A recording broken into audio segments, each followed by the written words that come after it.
Après dissipation des brumes matinales au cœur de l'Italie, de collines en vallon, entre les vignes et les oliviers, des cités moyenâgeuses rivalisent de beauté.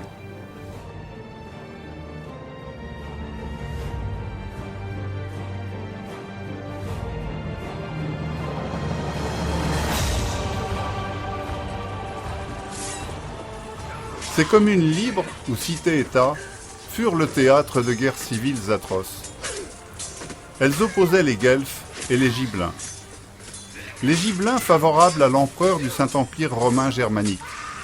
Les Guelfes au parti du pape. Guerres fratricides durant lesquelles s'affrontèrent les grandes familles locales.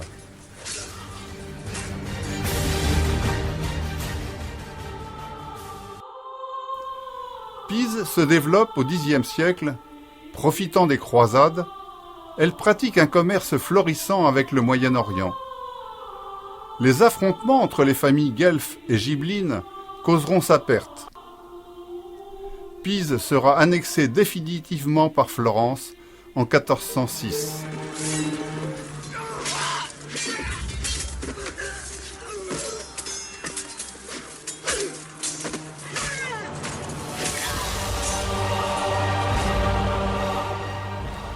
Sienne, devenue cité libre et indépendante au XIIe siècle, fut la rivale de Florence et partisane de l'empereur.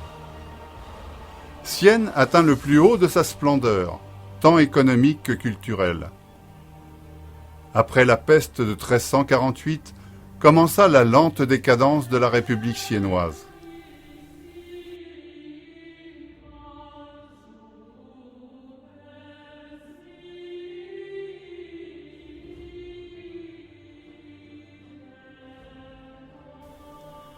Sienne dut se rendre face à la suprématie florentine.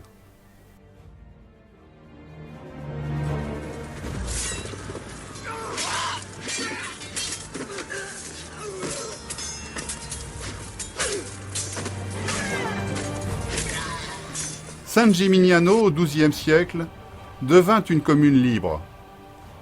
Ces bourgeois font fortune et dressent des tours qui sont des moyens de défense, mais surtout des signes de richesse.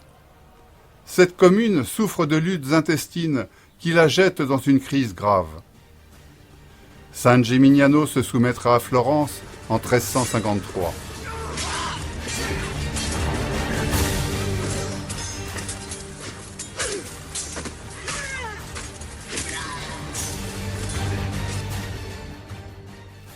Florence, au XIIe siècle, développe son économie et son commerce.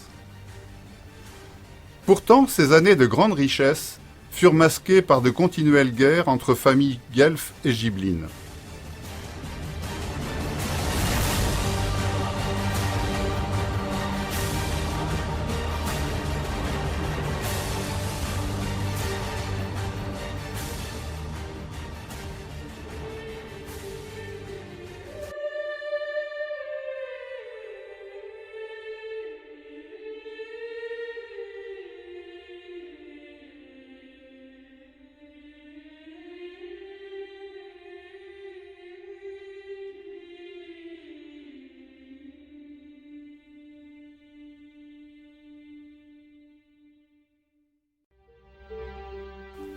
Après la victoire définitive des Guelfes, la République florentine acquit une stabilité politique qui rendit les années suivantes si riches en œuvres d'art et de culture.